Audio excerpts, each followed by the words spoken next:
Eagles. Eagles.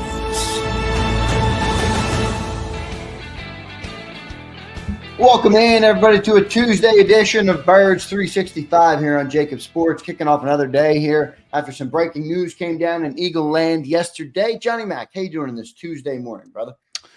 I'm doing well.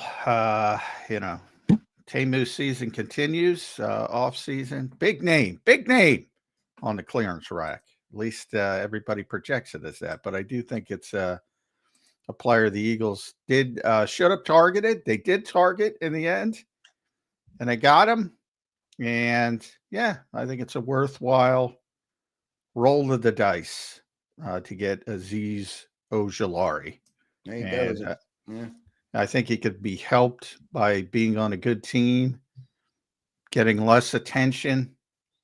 Although at times the Giants had a decent front, and some of their other issues were elsewhere. But I think it's a good fit for both sides, and hopefully it works out. But I don't think nobody's counting on Azeez Ojulari in Philadelphia. Nobody's counting on him. I think that part of it has been misunderstood by a number of people, not only fans, but people in the media, to be honest. Yeah, we'll see what ends up. We'll see how the rotation shakes out. I tell you what, they got a lot of bodies in the room. So yesterday, for those who don't know, the Eagles signed Azeez Ojulari to a 1-year, $4 million deal. For those who have listened to Birds 365 daily, this is one of the first names John and I talked about when we looked at the free agency list. So we've been talking about him here on the show, and the Eagles bring him in. I do think it's it's a good fit for what they were looking for this offseason. And in other news yesterday, they extended Lane Johnson, the star right tackle, potential Hall of Fame right tackle, one of the best right tackles to ever play. Lane Johnson gets an extension and a bunch more guaranteed money for Lane. So, John, they continue to kick the can down the road on the Lane Johnson contract, but he gets some well-deserved, more guaranteed money for Lane. Yeah, and I don't have a problem with it. I don't know why anybody would have a problem with it. Technically, he's extended through 2027 now.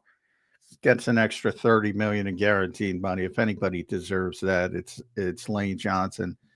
And I think from the Eagles' perspective, the void year presumably went through 2030 originally. Now it'll probably just be extended to 2031. It's void years. I don't think they have a problem at all handing over money to people that have earned it, as you've seen with Saquon, as you've seen in the past with their early proactive deals. And this is, Lane Johnson has had contract after contract after contract, and all he's done is performed. And somehow I argue at 35, 34, going into his 35 season, he's playing the best he ever has. So, and he wants to keep playing. I don't know if he'll make it to 2027, but who cares? If anybody deserves it, it's Lane Johnson. No doubt about it. It's a good stuff there. Did they open up any cap space or room with that? Those type of moves typically give the Eagles a couple of dollars to work with. Typically, I mean, it's not even filed yet. We got to see the bookkeeping of it. So that's for down the road. But yeah, typically when they do this, they do create some cap room. But this is not, as I've said pretty consistently, and this is from the Eagles. It's not from me. This is not a cap space off season. This is a cash off season. And that's what they're more concerned with this particular off season. But typically when they extend or redo deals, they're going to get a little bit of cap space. We'll see what they end up doing there. Johnny Mac, I have a question about the philosophy here of the Philadelphia Eagles. I want to welcome everybody in. Thank you all for being here this morning. The crowd has been great. The audience, the viewership has been excellent here on Birds 365. The numbers from the season that were compiled last night were incredible from Birds 365. So big thanks to all of you guys for listening in every day, for engaging, for liking, and for our excellent podcast listeners who are so loyal as well. We are jumping up the rankings on podcasts. So big thanks if you listen on podcasts. Much of our audience consumes on YouTube, but there is a portion of you who listen to the podcast. So if you're listening over there, we see you and we thank you and we appreciate you. Don't forget to leave a review on the show because that's how you help it grow as a podcast. So thank you all for being here today. Johnny Mac, the philosophy here in the offseason of the low risk, potential high reward signings. Is it going to pay off for this football team? I mean, I look at the risk as relatively low, but there is a world that exists where all 9 dart throws fall to the ground. I don't think that's going to happen, but there is a world that exists where it could happen. You think the reward here is worth it for the Eagles with what they're doing with all the contracts with these guys? Well, I saw somebody on social media talk about the risk, and you use that term. I find that there's no risk whatsoever from a business standpoint. I suppose if you want to extend it to the football side, yeah, there's a risk from not, going for more established players. So right. from the business side, there's literally no risk. They could move on from any of these players with not a blink of an eye. Whereas, if you think about certain players, Bryce Huff, you can't do that with. When you make a strong commitment, Carson Wentz back in the day, to a player, there's a greater risk because it comes with a penalty if you're wrong. In these cases, there's no penalty whatsoever if you're wrong. And I'm exaggerating a little bit, a couple bucks, but that's a rounding error for an NFL team. So it depends the way you look at it. I most fans, I presume, are looking at it from a football standpoint. And yeah, I mean, they're not going out and getting players that are potentially big time contributors. Now, could it happen because you hit the home run? Everybody's going to go, you hit the home run with Zach Bond last year. Right. But you conveniently forget those people. All the Eric Wilsons and Paul Warlows and Corey Nelsons and every other one-year flyer they took on all these linebackers over so many years that didn't work out. You forgot the biggest one of them all, Devin White. Devin White last year, yeah. I'm going back for it's been going on for years in Philadelphia. And it never works. And last year it worked. You're going to count on that again at edge rusher? Could it happen? Of course. I got to go out today. Got to go down to NovaCare at some point today. Hopefully I don't get struck by a car crossing the street. Possibility, unfortunately. Yeah, right. So that's the point. I find myself doing these backtracks all the time, not backtracks from the standpoint. I identified this player early. I said, well, they're going to go this route in the offseason. This is a perfect player to roll the dice on. His age, there's still some upside. You get him in, there's the Georgia connection. He's going to be comfortable from day one because a bunch of his buddies are here. The Eagles have great interior players, certainly one. We'll see what Morrow can do. They have some upside elsewhere. They always are going to place a big emphasis on the defensive front.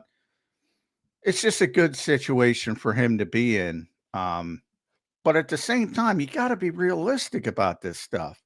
There's 31 other teams in this league. And this kid plays a position that gets paid. If anybody thinks there's any upside, e.g., example, Bryce Huff last season, 3 years, $51 million. I was thinking about Khalil Mack this morning. He's 34 years old. 34 years old. He got $18 million, real money, not the bullshit. Guaranteed, he got $18 million fully guaranteed for one more year. This is a position that gets paid. And he got 1 year, $4 million. And we don't even know. That's probably not all real money. It might be, but we'll see. I don't think it's all going to be guaranteed. You got to be wary of this stuff. I get it. Second round pick. I get it. You recognize his name. I get it. He's from Georgia. I get it. He had some sacks. And by the way, I'm going to advocate to ban the sack statistic from the NFL. It's so absurd that, oh, he's 6 sacks and 300. Who gives a shit? Khalil Mack had 6 sacks in 16 games last year. And I get he got paid $18 million. You know why? Because people fucking know that guy can play. This kid got $4 million. Now, I say it all the time. There's a lot of bad teams in the NFL, but there ain't 31. And this is a position, bad teams from a standpoint of making decisions. And this is a position people trip over themselves to pay. Trip over themselves to pay. So I'm just saying, pump the brakes a little bit. A little bit. I saw one guy said, this is the best young edge rushing room in the NFL. Oh, I wouldn't go that far. I mean, my God. This is the biggest need on the Philadelphia Eagles right now. The biggest need. And I think they took 2 worthy chances for where they are in the roster building standpoint with Uche and Ojulari. And I like both of them. But I'm not going to sit here and pretend, all right, that's done. I mean, they are still going to draft. If an edge rusher they like is there, they're still going to draft them. This will not remove any of those options in the draft or any of those things. No, not at all. So, I feel like this is a guy advocated they should sign. They did sign. They evidently recruited, blah, blah, blah, as much as you can recruit a $4 million player. Right. All that is true. It doesn't preclude them. I remember last year when people got excited about Julian Okwara. He's a 3rd round pick. He's this, he's that. He's this, he's that. He's just as likely to be gone as to be probably more likely to be gone than to be a significant contributor as a top 3 edge rusher, just by the nature of the contract. I think it could be a contributor here, though. I agree with you that can't get too high on him, but I do think the guy's got some upside. I mean, I know you don't like sacks, but I don't think you amass 22 sacks on your rookie contract if you stink out loud. I mean, maybe he's not great in more, as a versatile player, or he's not good on every downs, but he can certainly get after the quarterback. And if that's all they need him to do here in Philadelphia, I do think he could be a good role player, a good depth piece for that edge rushing room. For a room that really needed more depth last year, despite, going and winning the Super Bowl, they could have used some extra bodies. I have no problem with those terms. Role player, depth. I have no problem. I think that's what you're looking for. Okay. I have no problem with those terms. I have the problem with the people that think he's going to come and light the team on fire. Yeah. Which, maybe he does. Obviously he's got nice traits. And I said, I think it's a worthwhile dart throw, roll of the dice, whatever you want to call it. And you always hope to have that lightning in a bottle. And then that's the second part of it. Let's say he comes in and gets 10 sacks as a situational pass rusher. He's out the door next year. You're going to pay him $15 million? I don't know. We could have said if Zach Bond became an all-pro, he'd be out the door, and he's back. Yeah, but that's what I'm saying. Everybody's going to default to Zach Bond. What about the other names? What about the 90 other names before you hit Zach Bond? And now it's going to be, all right, well, we hit Zach Bond, so it's going to happen again? Come on. No, I was just more answering to the point of if he does produce, he'll be gone. Well, we had one guy produce. I'm not saying he's going to produce at that level, but if he produces, if he's a first team all-pro at edge rusher, forget 15. You're talking 30.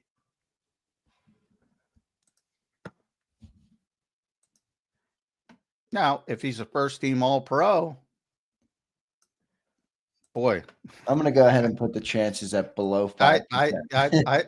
I can't believe we're talking first team All Pro. But if he is a first team All Pro, yes, that will change the thinking. But it'll also change that money figure from 15 to 30, and maybe more than 30. Because that is that is a position this league trips over itself to pay. Right. And that's one of my biggest concerns, to be honest. Any upside whatsoever, they trip themselves to pay. And they didn't pay him. Why do you think he was out there till Monday? Like because he didn't get like what's his name got $1.5 or $2.5 million. He did get a little bit more than Uche, you know. So like, why do you think he was out till Monday? Just well, there was a little bit of a wrangling between the Giants and because the Giants wanted to keep him and the Eagles wanted him. So that probably upgraded his, you know, from 2.5 somewhere else to 4. Yeah, get him a little bit more money. So he had a little bit of a bidding war, if you want to call it that, later in the process. So that helps. But yeah, I mean, and obviously the Giants are probably a little bit stung by what happened last year. Last thing they want is another player that they didn't really utilize properly or take advantage of to some people's eyes. And all of a sudden he turns into a meaningful contributor for the team that, you know, is in your division that seems to embarrass you on the regular basis. So that probably factors into it. Why was out there so long? You know, part of it is injuries. I'm sure he's missed 22 games over the last 3 years. Part of it's lack of production. Right. I'm going to go out on a limb here and say that I'm not going to go as far as you were telling us to not go, but I'm going to fall right in the middle because I think this guy has traits. I think he's going to get Vic Fangio is going to get his hands on him. And I think the odds are better than not that he will be a productive player on the Eagles because of the circumstance with the coach, the team around him, linebackers. He's playing next to Jalen Carter. Jordan Davis is up on that line, eating up blockers. I'm going to go ahead and say I think Azeez Ojulari is going to be a contributing player on the defense next year. I have no problem with that. I said that before. I have no problem with depth, contributing role. I have no problem with that. I have a problem with the people that have jumped to best young edge rushing room, best this, that. I mean, the Eagles, I've said it pretty consistently on the show. The Eagles are not going into the 2025 season defaulting to Nolan Smith and Jalix Hunt as their top edge rushers. They will not do that. They will not do that. I've said it pretty consistently. They've already added 2 Temu bodies. We'll see. Both of them have some upside. I mean, I don't by the reaction I got, and this is just personal on my social media. What's Uche? I mean, you should be just excited about Uche. From that standpoint, if you use the same, other than the Georgia stuff, the Giants stuff, arguably, Uche produced when he was exactly, yeah, exactly. So why is nobody hyped about Uche? I don't know, but I think they're both worthy dart throws. But I think as you stand it today, and they added Patrick Johnson as well, maybe he's going to have to move back to off-ball linebacker if he wants to make the team. But looks like it. You know, and they have an opening if they move Ben Van Sumer into fullback full time, which looks like it's happening. So, you know, right now it's, you know, you're talking about Smith, you're talking about Hunt, you're talking about Uche, you're talking about Ojulari. You got O'Shawn Mathis, KJ Henry. Keep an eye on the NovaCare complex today, but I'll just say that foreshadowing something. But there you go. They need to get better at edge rusher. They can't go into the season just say, "Oh, we're good." They still need to get better. And that could be draft, that could be trade. They still need a headliner, as I said yesterday on the show. A headliner they need. Let's see what they end up doing. As it stands today, if the season started on March 25th, a week from now, which it obviously does not, would Jalen Hunt be your edge rusher number 2, or would he fall to some of these guys, you think? Well, I hard to say. I mean, yeah, it's a legit competition. You know, last year, it's one thing about the Eagles, and I've explained, they're not going to hand anything to anybody. Tyler Steen being the perfect example last year. You know, they wanted him to win the job. He didn't. They want Hunt to win the job for what's assembled right now. They want Hunt to win the job, but that doesn't mean he will. And then if they draft somebody at 32, or if they move up to 28 or move down to 35, if they draft an edge rusher at 32 and they're forced to stay, then it turns into they want that guy. That's the guy they'll want to win the job. But that doesn't mean he will. We'll see what happens. Let's get to a couple supers, and then we'll get to my man, Jeff Kerr. We missed Jeff last week. He was ripping up Disney World like a champion. Brian Pumper checking in. Vikings overpaying for washed is good, but Eagles signing young edge for cheap, very bad. What are we doing here? Comedy. Well, the contract part of it, how does that not raise a red flag to people? That definitely raises a red flag. Because of Zach Bond? I mean, do people not recognize that was an outlier? To count on that and say, well, they found Zach Bond. I mean, go back and look at how many ball linebackers the Eagles tried to cheap it with over the past decade. And as you pointed out, Devin White, the Devin White truthers, and he got $7.5 million. Well, that was overblown, but he could have made up to $7.5 million.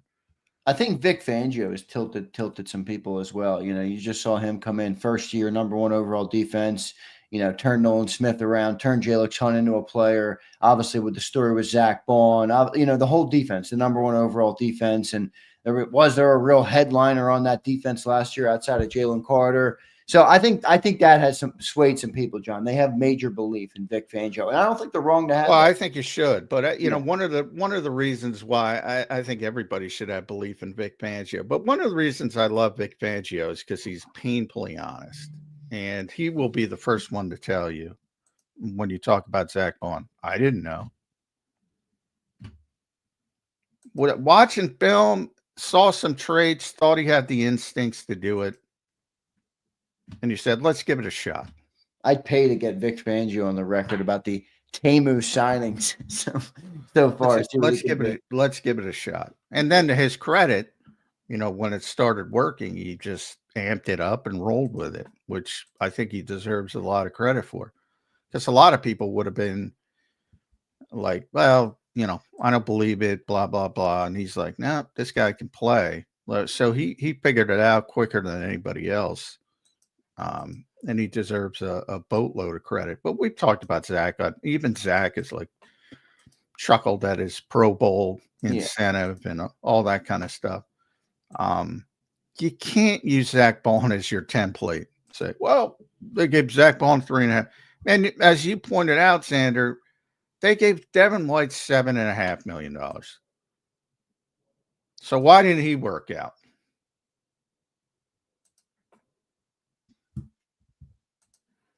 You know, Zach Bond's an outlier. Stop pointing to Zach Bond. I hear you. Sua Blaze says, if Azeez plays a full year, we're in for a treat, Johnny Mac. Well, and that's another part of it. Hamstring. I think that to me is the biggest thing, man. Calf, ankle, toe, 22 games. You know, this is the same people, and I don't know if Suo did. I'm not picking on you, Suo, but all the Dallas Goedert misses 4 games every year. Well, that's not an issue? No, it's an issue. It's an issue, no doubt. Suo Blaze again says, John, what if he took a pay cut to come here and play? I don't think he did. What first of all, he's an unrestricted free agent, so he's not taking a pay cut. Number one, by definition. Second of all, it's conceivable the Giants offered him $5 million, as a terrible team, and he took $4 million to come to his friends. I doubt it, but it's conceivable. But what are we talking about here? You think if somebody offered him $7-8 million,